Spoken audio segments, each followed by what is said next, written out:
Why do growing businesses love working in Slack? Let's ask Christy at Ari Bikes. Running things in Slack saves me so much time. AI summaries save 97 minutes per week. What say you, Rox from Gosney? Slack helps us build community, it helps us build connection. Your partners, vendors and customers all in one place. Take us on home, Ashley from Caraway. If we didn't have Slack tomorrow, I would explode. Well, let's not let that happen. Visit slack.com/podcast to get 50% off Slack Business Plus. I am your host, Stassi Schroeder. Welcome to Tell Me Lies, the official podcast. What's the most unhinged thing of season 3? Steven, because he's so evil. I do think he is misunderstood. You see everyone face consequences. It's intoxicating. The writers just know how to trick you. There's always a twist in this show. It's nothing you would expect. Tell Me Lies, the official podcast, January 6th, and stream the new season of Tell Me Lies, January 13th on Hulu and Hulu on Disney+. Live CBS Sunday. Hollywood's biggest party is now bigger than ever. Perfect. No notes. The Golden Globes, with more stars, more glamour, more chaos, and more host Nikki Glazer. We're gonna laugh at the celebrities that can take it and completely ignore the ones who can't. I'm just kidding. They're not safe either. The Golden Globes, live CBS Sunday, 8 Eastern, 5 Pacific, and streaming on Paramount+.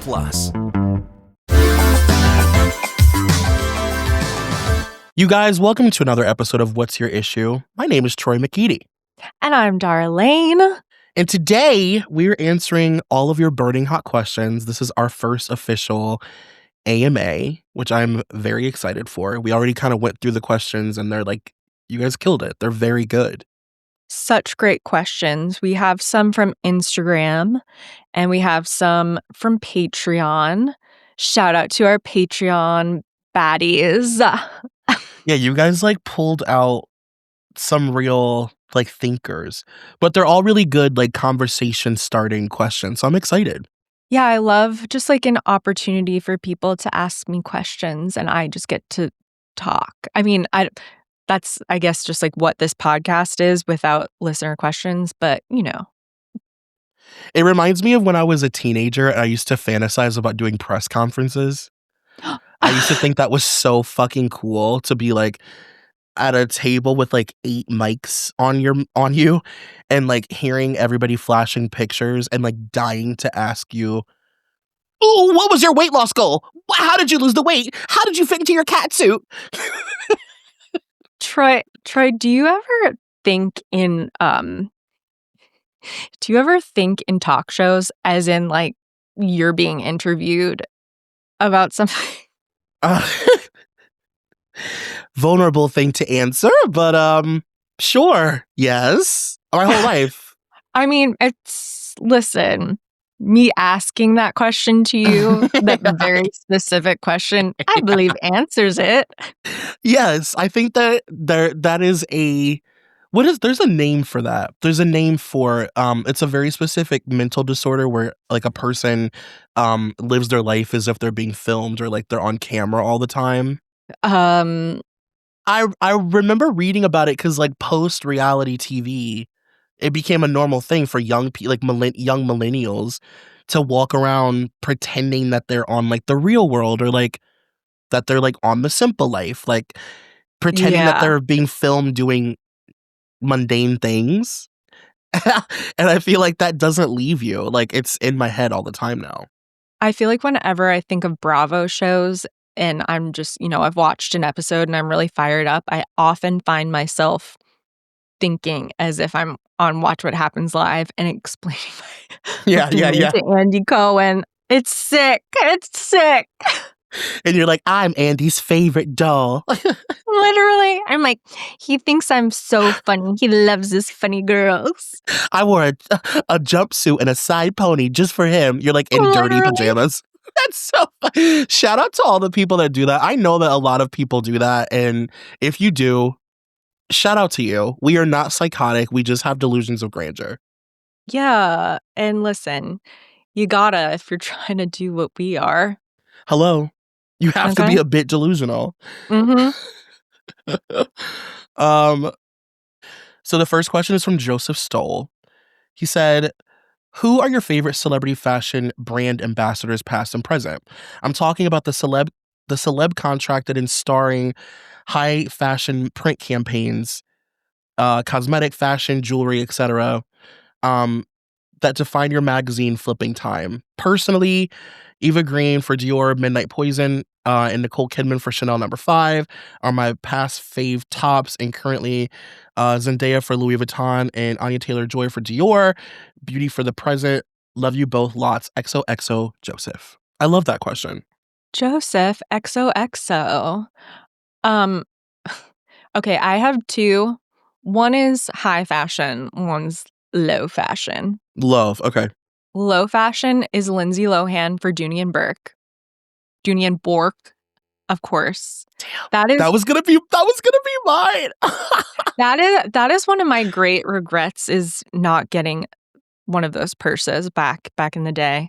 And then my high fashion one is Winona Ryder for Marc Jacobs.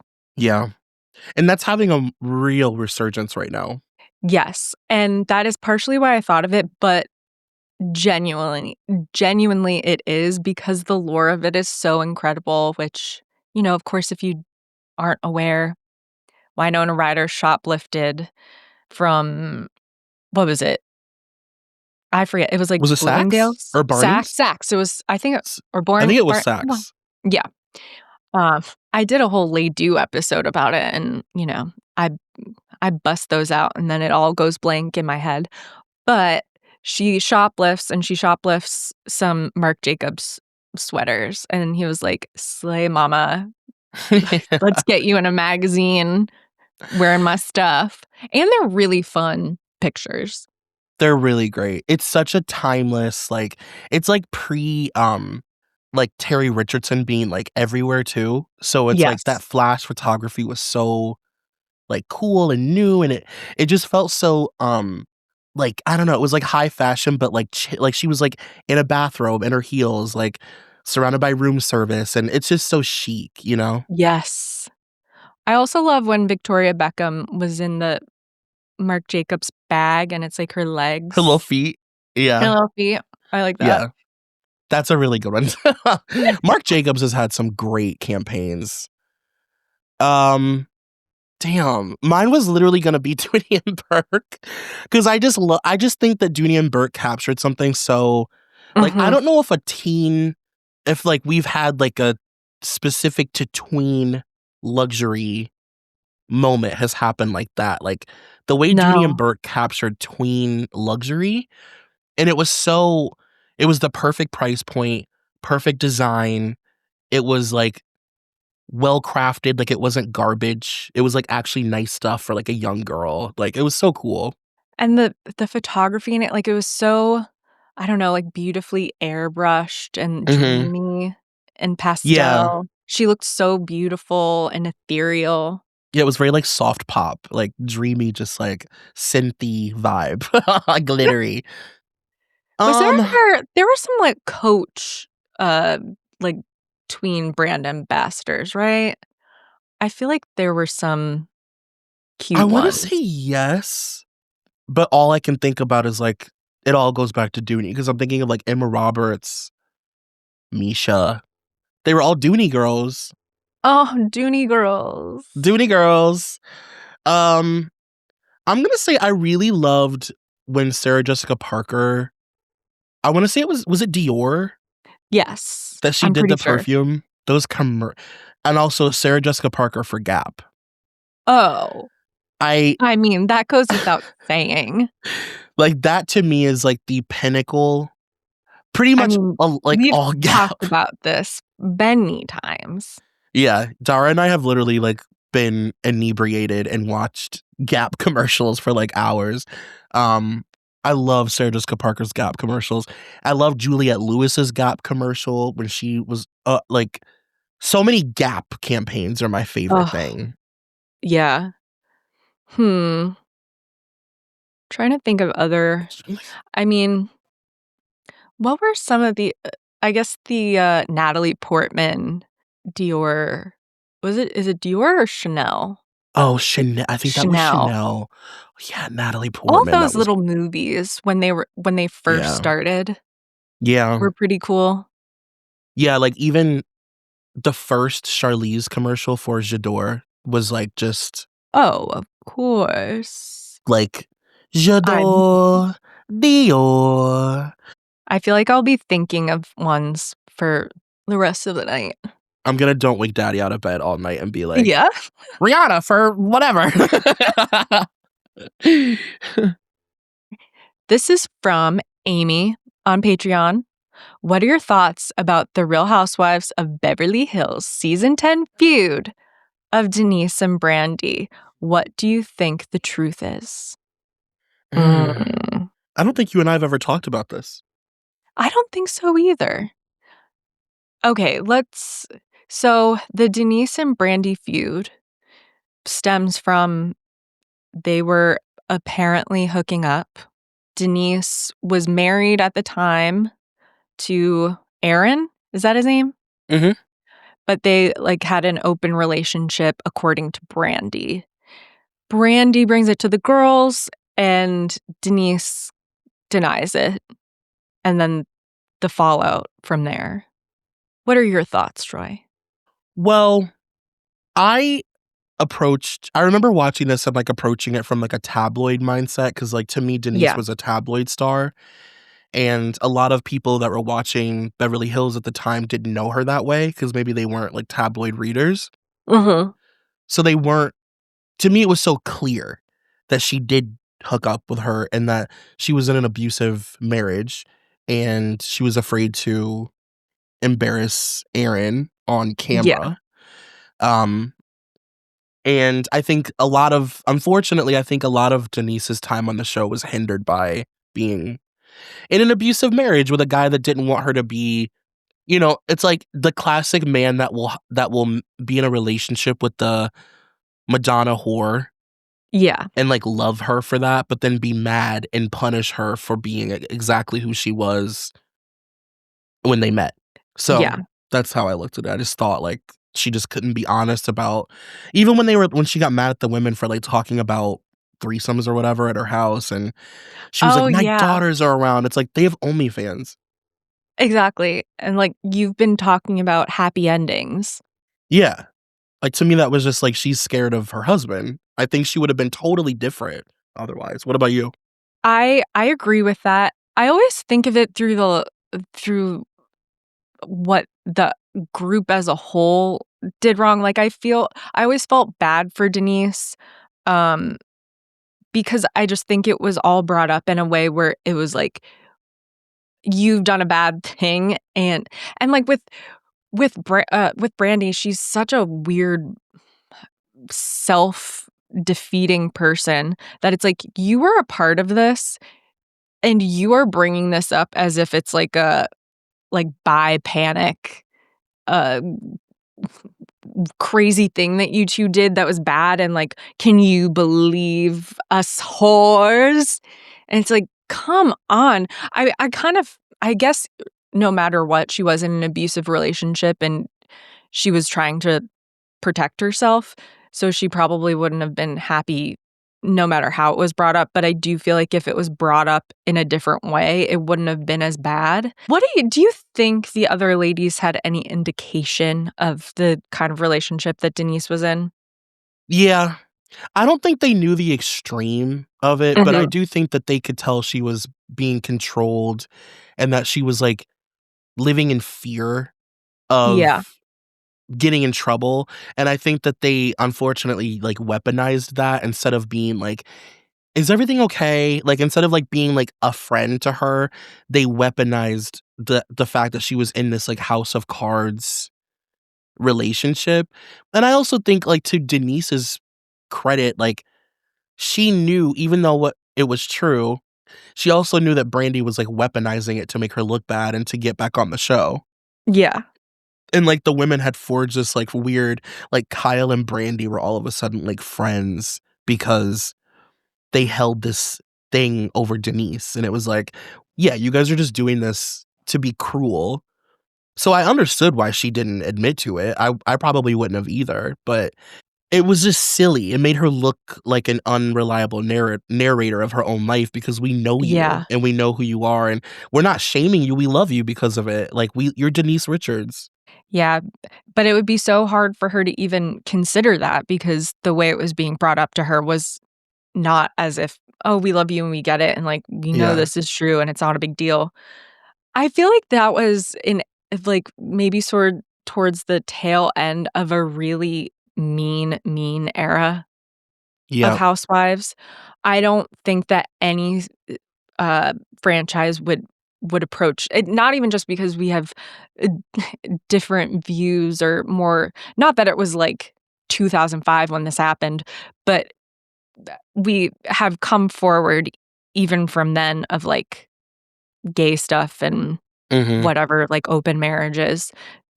But I also think that housewives aren't as mean. Like when I see people online talking about how mean everyone is to Meredith and it's just like so unfair on SLC, I'm like, have you really seen mean? I know, I know.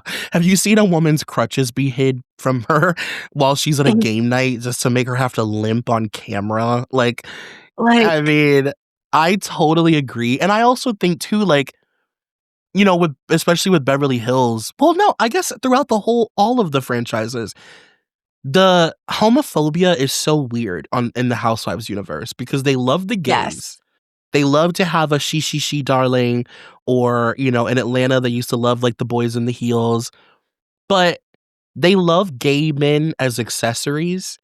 And then, but there's always some sort of like, this person is allegedly gay and it's a bad thing throughout every city, like consistently every single city. There's always some sort of like, they're basically saying like she hooked up with a girl. Isn't it gross? Yeah, I feel like also it's oftentimes very inconsistent. Like on OC, we have Vicky being like, "Oh, gross! Like a threesome, that's disgusting." Blah blah blah. And then you also have Tamra just like hooking up with other cast members, and it's not really even. Right. I don't know. In a way, it doesn't even seem like that big of a storyline. I feel like Beverly Hills has consistently been the most negative about gay stuff, about female gay stuff. See, I think Atlanta has. But I will counter that with, I also think that they're often the most living out loud with their homoeroticism, like the bachelorette party where, you know, they're all hooking up with each other. Like that is so gay. Yeah, to your point, the consistency is like never there. It's always like you guys are either so we love LGBTQ plus or you're so fucking homophobic.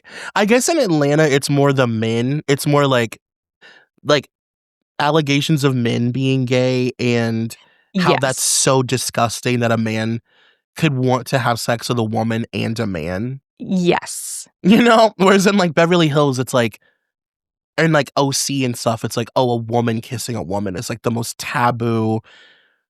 When in reality, I mean, this could go into a whole thing, but it's like, especially in Beverly Hills, like, my God, like the things that the Richards sisters have seen, you were raised by fucking Big Calf, and you're telling me that a woman going down on another consenting woman is like the most crazy thing you've ever seen when you're the aunts of Paris Hilton? Exactly. And it's ridiculous. And then lo and behold, hello, Miss Kyle. I feel like even last season, you know, just with the Kyle stuff, I feel like everyone was like, well, we can't go as balls to the walls that we want to with Kyle of ridiculing her about, but like the D word is just like vibrating on their lips. They're just like begging to let it out, but they're like, this is Kyle, we cannot overstep. But they were still like, ew. Yeah, for sure. So, like, what is your relationship with her? It's like, it was definitely giving, like, ew. Yeah. Yeah. Everything was said with like, whatever you choose, I guess. Ugh. I could never. Oh my God.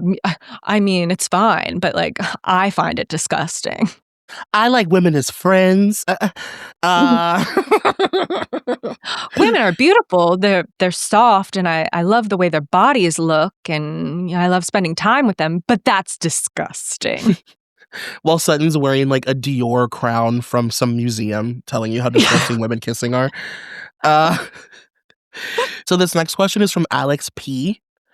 It says, I'm wondering what your early adolescence love of magazines told you about yourselves, and in particular, what you learned about your developing minds. As kids and in reading magazines, did you know that you were different, highly intelligent?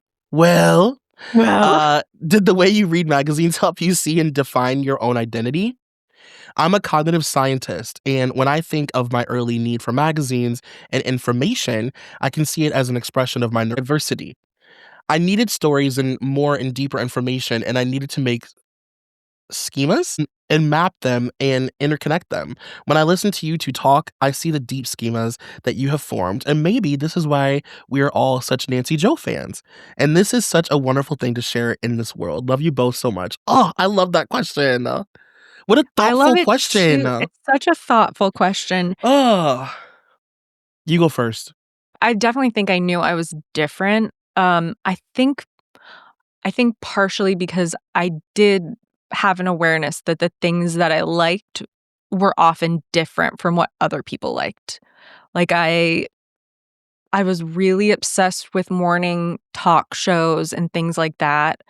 Like Ricky Lake and Sally Jesse Raphael and Oprah and all of that stuff. And I was so into just like anybody's stories.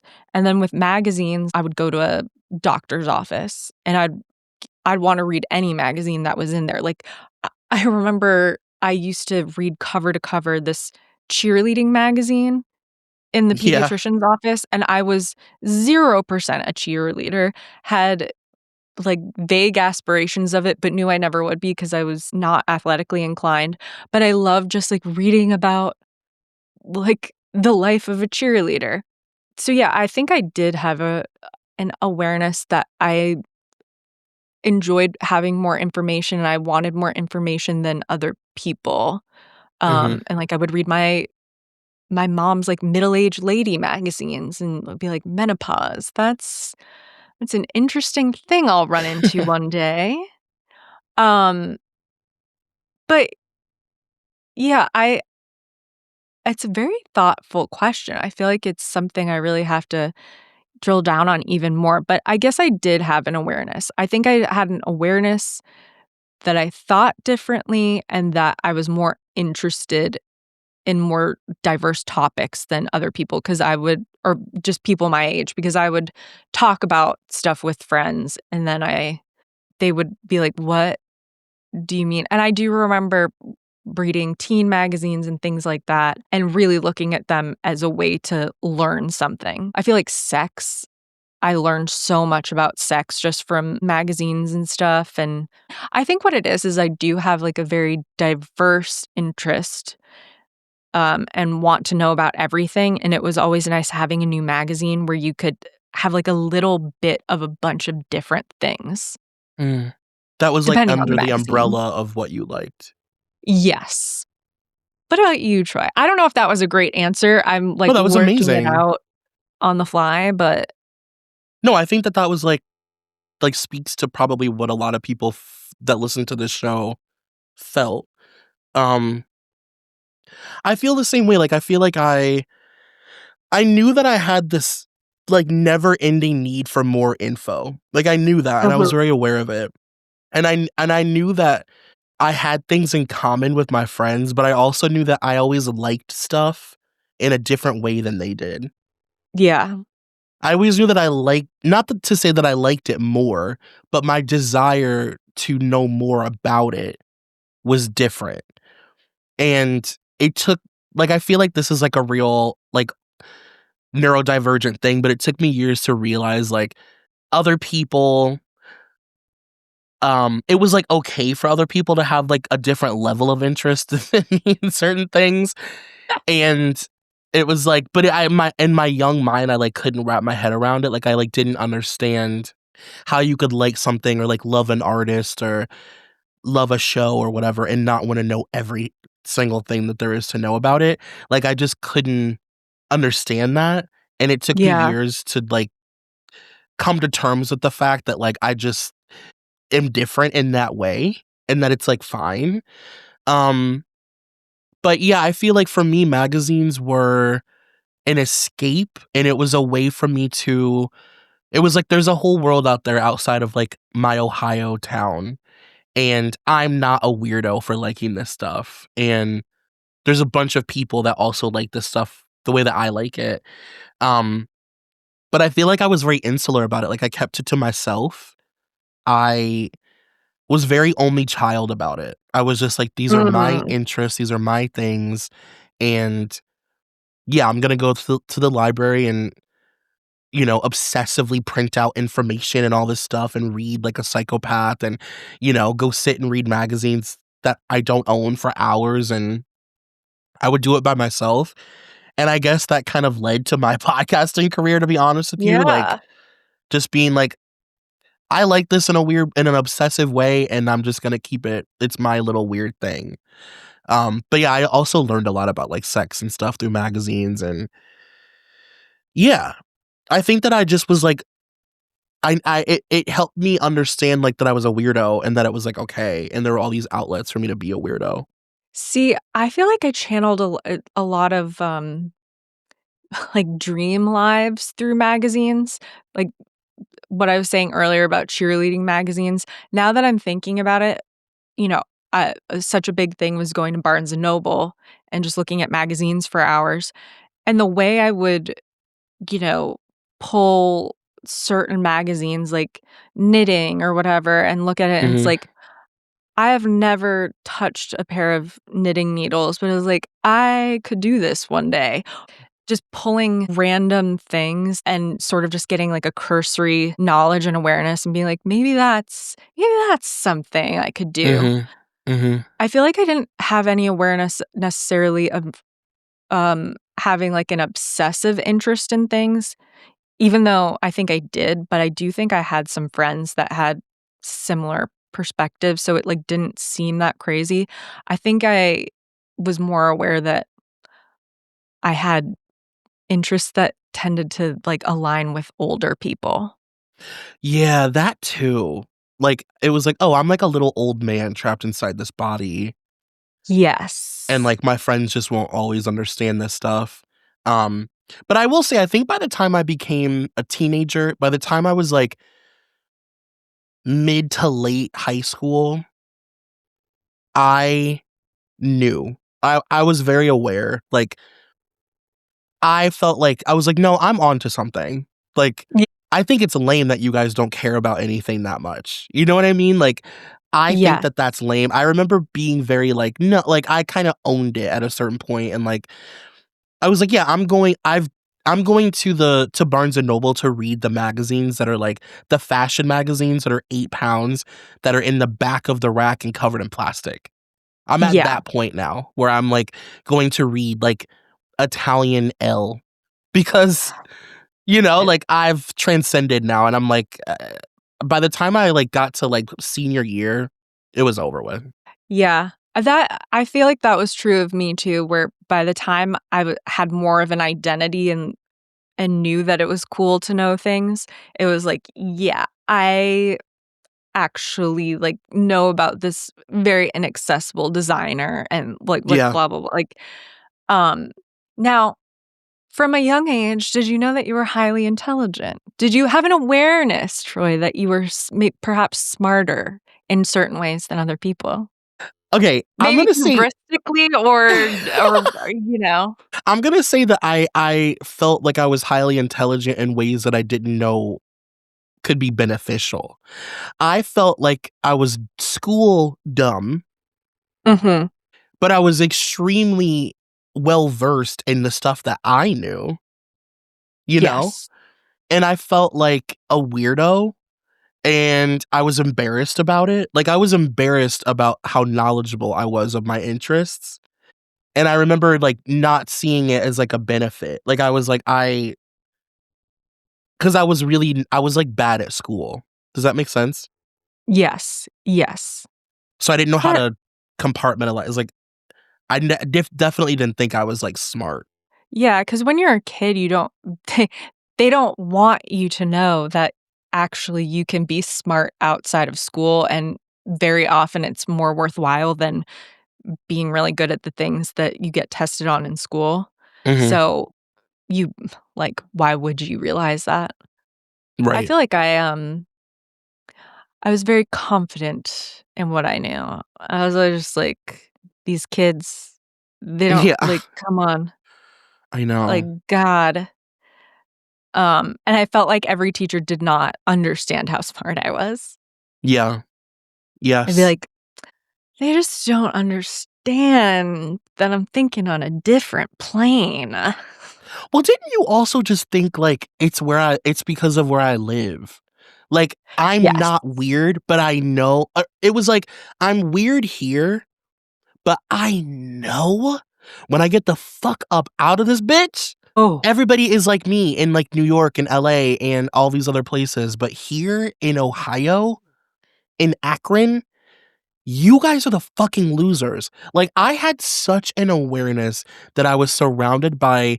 drooling losers that were just dumb and low vibrational. I knew it. And to the question of like, did we sort of create our identities through this, or like how did it define our identities? Magazines and probably magazines especially, because that was more about lifestyle. It wasn't necessarily about characters, and it was like really learning about the world and culture Mhm. as it is, not in a fictional sense. I feel like it did like shape an identity of, oh yes, they don't understand that I Yeah. know these things and that this is actually quite cool. What Mhm. I'm wearing is actually, I'm stepping out of the pages of Elle Girl over here. Yeah. Right. Right. And you guys are giving JCPenney back to school catalog, which is fine, but you just don't Which get me.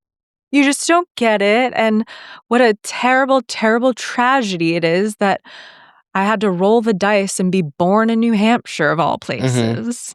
Yeah. Surrounded by like mouth breathers. Exactly. As I'm mouth breathing because I can't breathe out of my nose. Well, that was such a great question. Yeah, that was so fun. awesome. This is from Kevin Coogan for Eva. As a fan of Nancy Joe, are you familiar with Ben and Dara Are in Love and Nothing Else Matters from September 2001 Vanity Fair? I'd also like your take on the New York Magazine Power Girls cover from December 7th, 1998. Vanessa Grigori. God, I am like about to lose my ability to read.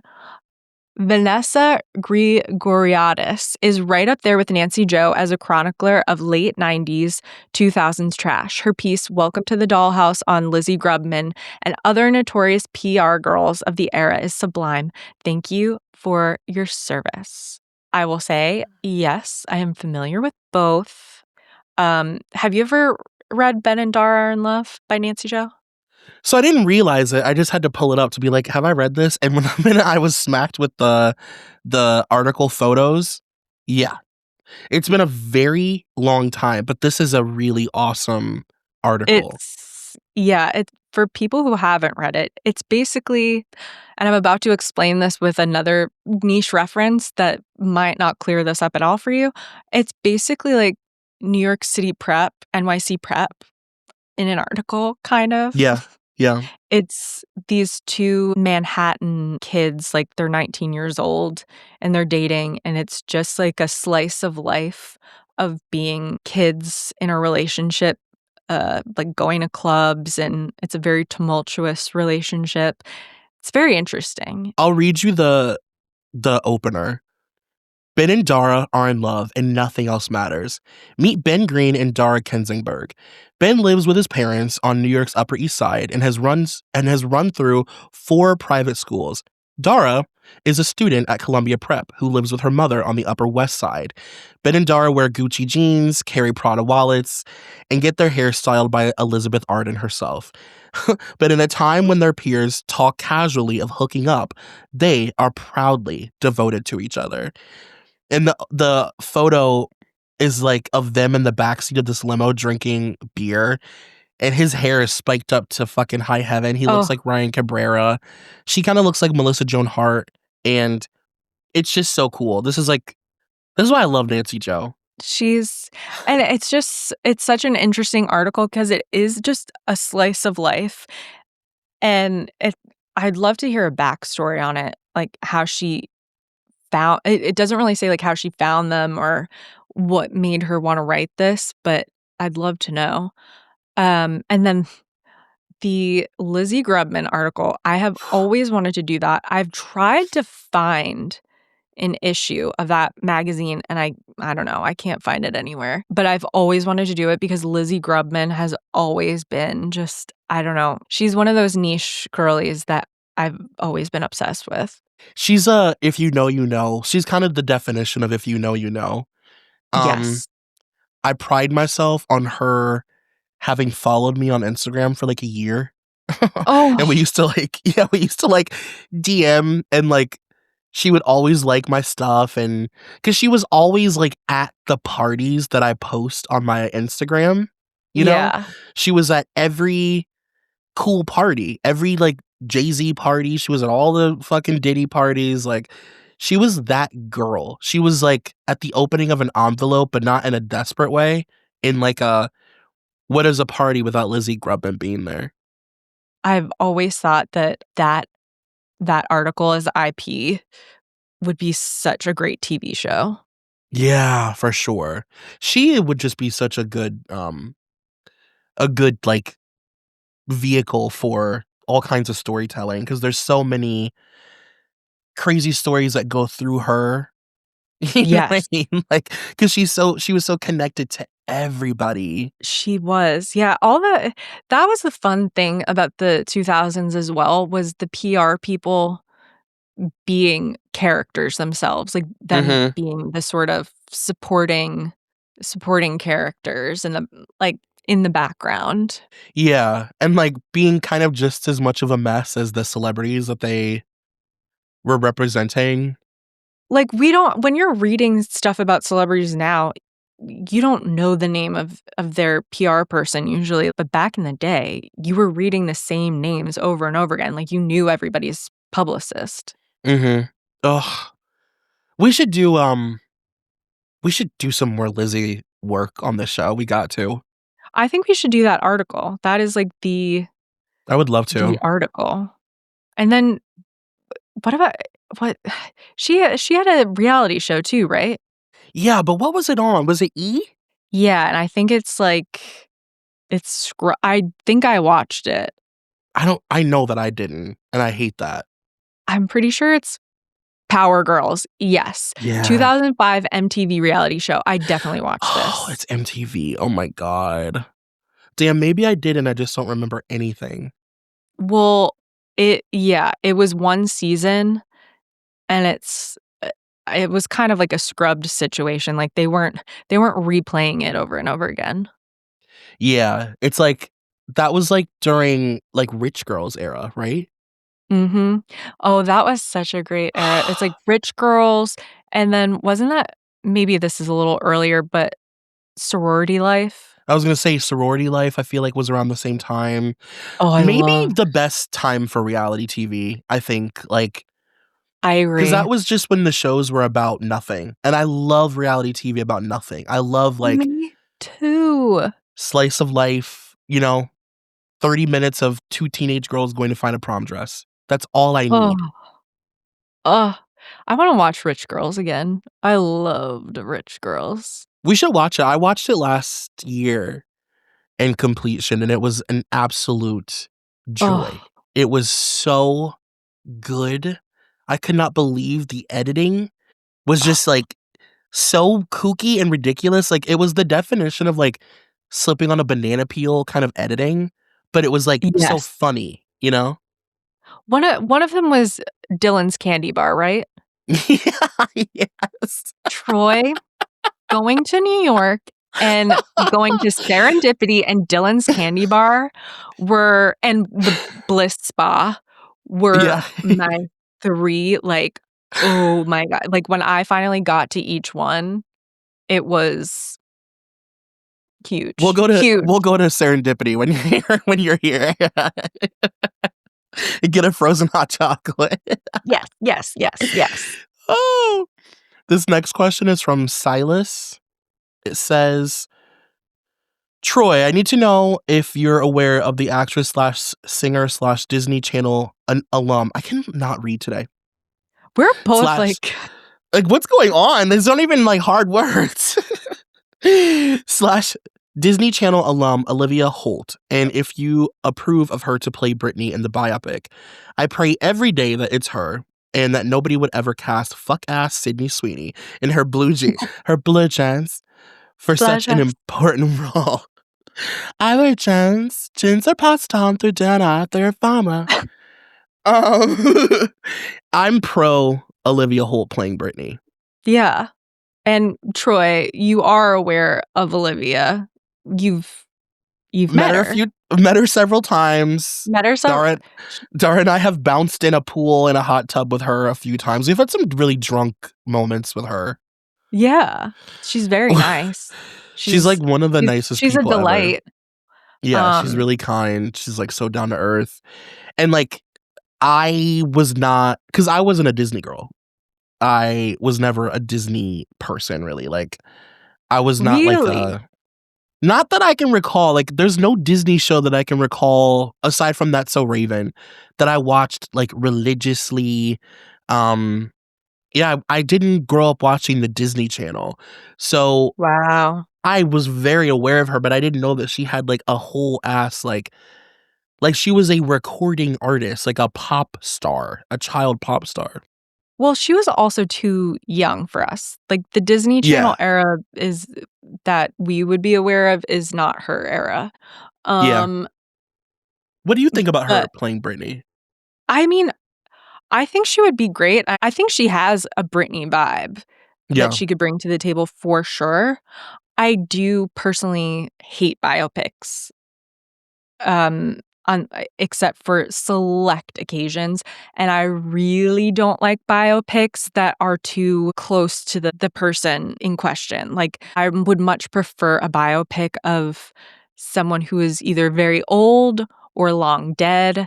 And I also really don't like biopics generally of musicians, especially pop stars, because I think it's very difficult to have an actor be able to play the sort of magnetism and bigness that a pop star requires. I mean, you're correct about all of that. Like, I think most of us can count on one hand the biopics that were good. Like, I mean, we all think of Selena, obviously. Of course. And I'm sorry, that works because it was played by a pop star. Who was an unknown. That's the other thing. Who was an unknown, and on top of it, playing a woman that in America, was very known, but wasn't the same level of like awareness and attachment to being right or wrong. So it was like the perfect level of knownness on both ends. The rare time that it has worked, like, with people that you knew. I don't know if you've ever seen this, but the TLC biopic with Lil Mama is like spectacular. It's absolutely. I don't think I've seen it. It is. Lil Mama's portrayal of Left Eye is so crazy. Like, it is so. Wow. It's like bone chilling. Like, it really was like, wow. Like, they could all be this good if they just tried. But I think the problem that you run into with biopics, especially for a pop star, is that you can't cram all of that stuff into a 2-hour or an hour and 30 film without it feeling rushed and without it feeling like a person just went to a Wikipedia and like went down the tabs. I think if you're gonna do something like that, it needs to be a series. It Mhm. needs to be chapters. It needs to be at least 6 parts. Yeah. You cannot fit all of that into one thing, or no matter what, it's gonna be rushed and people are gonna be mad and they're gonna say you left this out and you left that out and you left this out and you overlooked this and why did this get 1 minute and blah blah blah. I just don't think I don't think that it works. I don't. Or you need to do the biopic as one very small moment in time. I think those can be good. Like, the Princess Diana with Kristen Stewart, that was just like one small moment. Yeah, that's a good point. I will say I love La Bamba, the Richie Valens story. Okay. Yeah. Yes, that's great. That was a movie I saw probably 60 times on TV as a child, along with Selena, and then the Tina Turner biopic. I mean, that is I I was think gonna say that's the that is like the pinnacle. gold standard. That is, that's what we're all striving to accomplish if we decide to do this. I mean, that is, and also this is a little bit more of a deep cut, but the Jackson family biopic from the 90s, I want to say they would play it Yes. on TV all the time when we were younger. That's also Loved that. really good. Yeah, I don't know. I feel like maybe I don't know. Maybe because we were younger, biopics just seemed better, but I feel like they used to make them better back They in the did. day. They I think people did. don't understand when someone should have their biopic. I also think it's hard when I think it's really hard to do biopics today because people have a different attachment to certain celebrities more so than they ever did. I think Britney's a really hard one because the people who are going to go out and see it are going to be people who have very specific opinions about who it should be and if it's right. I mean, the Amy Winehouse biopic, that was like... It's a great example of how, it ends up just being, spitting in people's faces at a certain point. You're just rubbing people's faces and shit. Why would you be so cruel to this woman? Yeah. It's honestly cruelty at a certain point. Just fuck off. If you're gonna do this, it's disrespectful, especially if they're dead. That's the other thing. It's, I don't know. It's really hard to do well, and I think it's so often just a money grab, and I think especially today when everyone's just like, IP, we need let's do a biopic or a remake or blah, blah, blah. It's like, okay, if you're just looking for a money grab, it's not going to be that good. To your point also, I think it was easier to do these movies when we were younger because we used to believe in, we grew up in an old school Hollywood system, right? Where these celebrities were playing cards basically. We didn't know a lot about them. We saw them talk publicly very rarely, and if they did, it was through Oprah or something. Now, how do you make a biopic about somebody who's on Instagram Live all the time? You know what I mean? It's just a little different than back in the day when they were just the illusion of celebrity and all of that. We were still believing all of that, and times are just different, And on top of that, here's another reason, is there was so much more money in film in the 90s. And that is, I think it's a big thing that you might not really be thinking about, but the hair and makeup and sets, making it feel like it is truly the celebrity's world, especially with a pop star or something. At the end of the day, you need a certain amount of money to make things look believable. It's true. And Because there's today, just not that money in film anymore. if Selena came out right now, it would have Netflix sterilization. It would look like it was made for the Hallmark Channel. The wardrobe would be Garbaggio. The wigs would be terrible. They wouldn't be able to get rights to the music. It would be, yeah, totally. I could go on about this for 4 more hours, so we have to move on. But that is such a good point. They're not going to put the money into it. And even the movies now that they do put money into, they still look like shit. Yeah. The next question is from Chelsea. From Chelsea Alexis. What are your all-time favorite tabloid stories? What do you think, Troy? Well, so when I think of like getting into tabloids for the first time as like a kid, to me that's like all Jackson family stuff. Oh. It's like LaToya, and Michael, like the LaToya era of the Jackson family. And I remember watching a documentary about Michael when I was a teenager where this guy that worked with him was like, yeah, he plants tabloid stories about himself being weird to further this narrative that he's like not human, So like he put out the story of him sleeping in a hyperbaric chamber and then was like, these people are weird, it's garbage, And like that's what I think, like when I think of like the most influential tabloid stories on me, it's like those 90s National Enquirer, Michael Yeah. Jackson has an alien in his house, Janet Jackson's nose fell off, like the really trashy era of tabloids was like something else, Elvis is alive. Yeah. Hillary Clinton has like adopted an alien or something. Yeah. Bill is really a woman. Like just crazy. Like it used to, when we were young growing up, tabloids were crazy. There was so nothing crazy. That was too out of this world for like the Globe. We need to do like an old school National Enquirer. I would honestly love to. The kids don't realize truly how crazy it was and how just normal it was. That's the reason why it sticks out so much in your young brain, because I was the same way.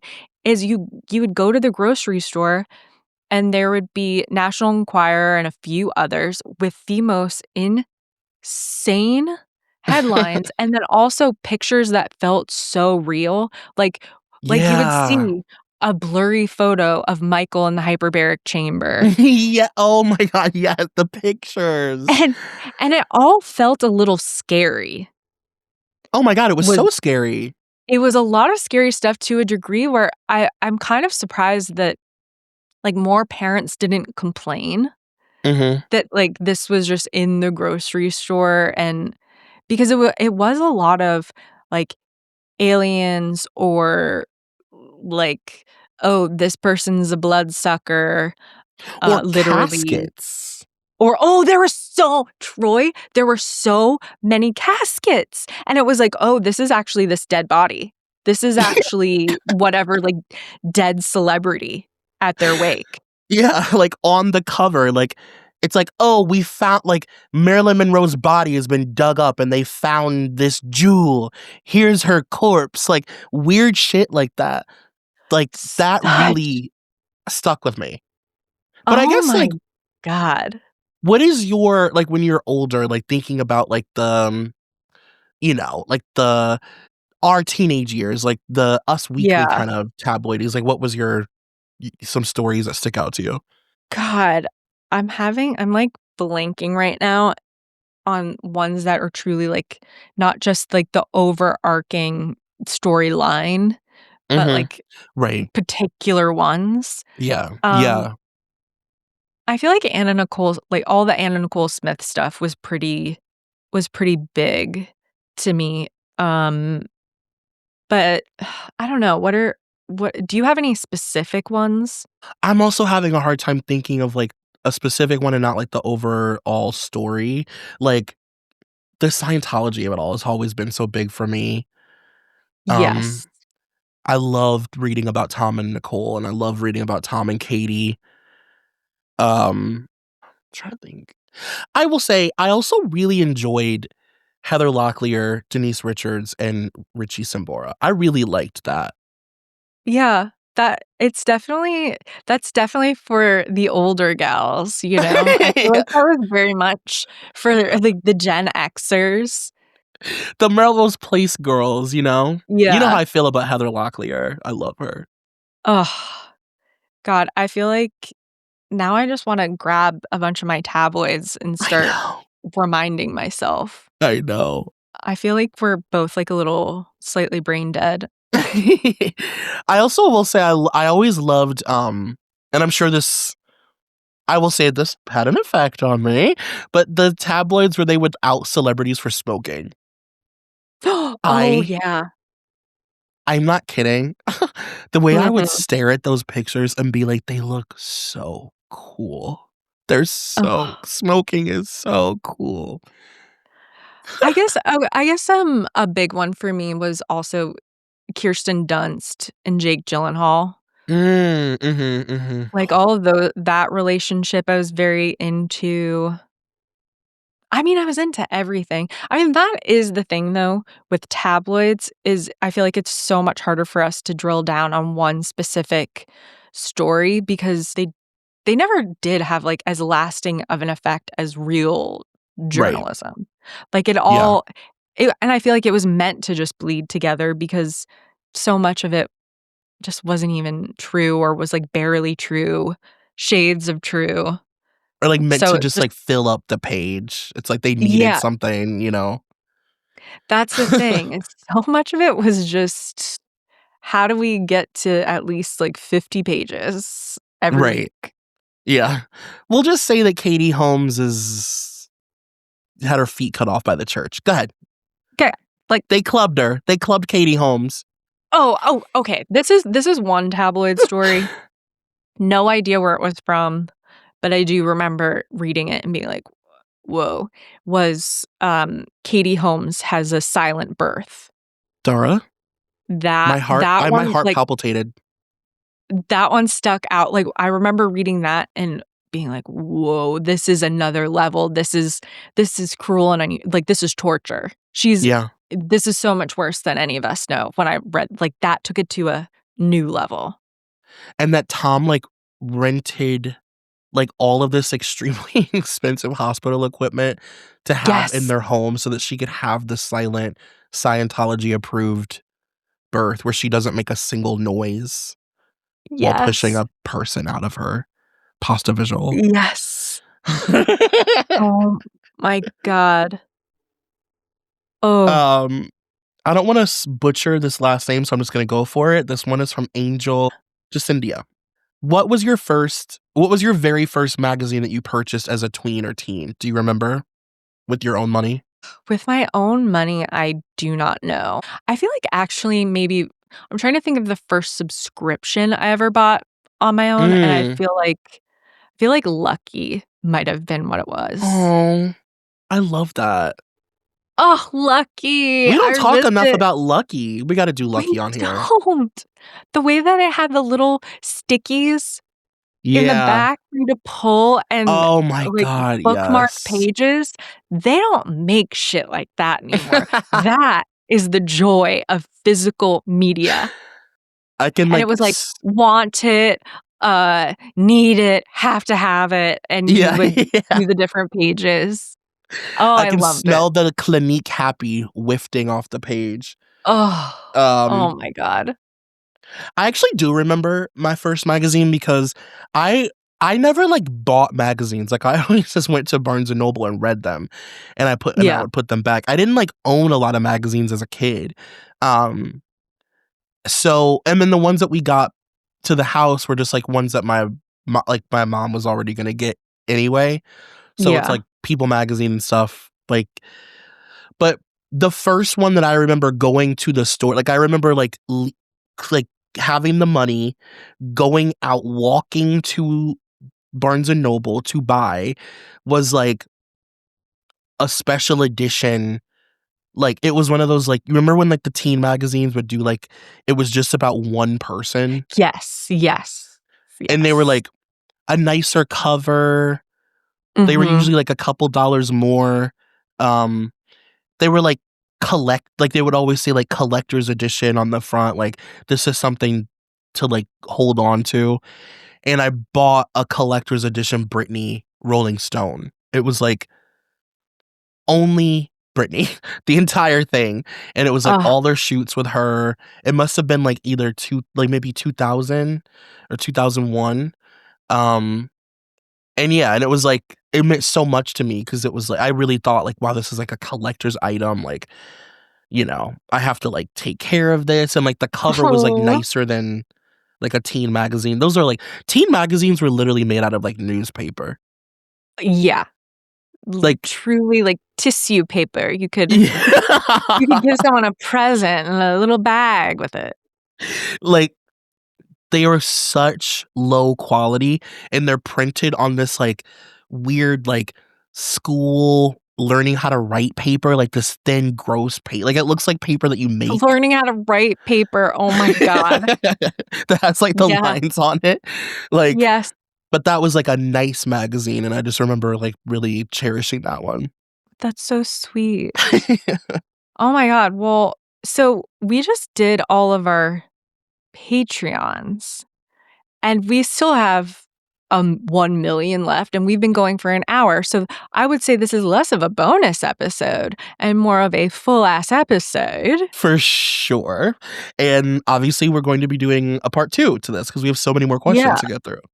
I mean, there's going to be a lot of bonus episodes in our future. I guess, if you have more questions, if you're not on Patreon or you didn't see it on Instagram, like if you're on Spotify, you can comment on this if you have other questions and we can throw those into a future episode. Or make it a letter to the editor. Leave us a 5-star review. Yeah, make it to a letter to the editor and then we will answer it in a main feed episode. Yeah, that would be even better. Even better. Great idea, Troy. This was so fun. The questions were so thoughtful and like so they really were. I love it. Oh my God. Well, it was so nice. Thank you to everyone who sent in a question. Well, like we said, we'll be getting to more. We love you. Mwah! Hi.